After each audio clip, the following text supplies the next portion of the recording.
Yeah, we think generally we get a grind higher in yields, and I think we could revisit that 175 range we visited earlier this year. I think to get beyond that, we would really need the Fed to kind of outline the tapering plan. We'd really need them to talk a little bit more about what they're thinking about in terms of rate hikes.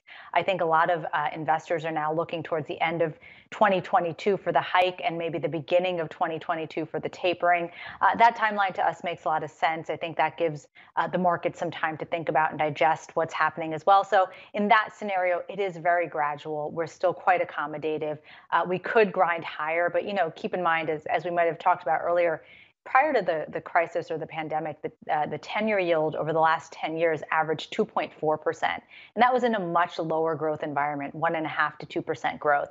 So we're looking at 7% growth this year, according to the Fed, 3.5% next year, and a 10-year that's still sitting at 158.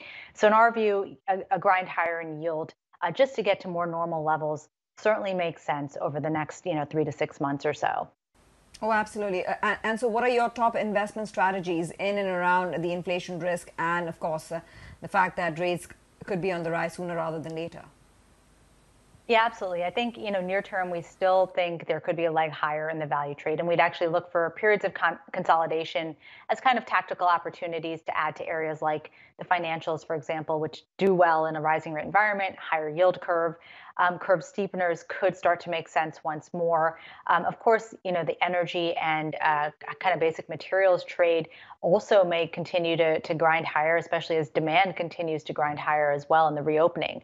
I think parts of the Biden agenda, so, you think about clean energy for sure, and you think about even 5G here in the US, part of the infrastructure package, also could be interesting this year.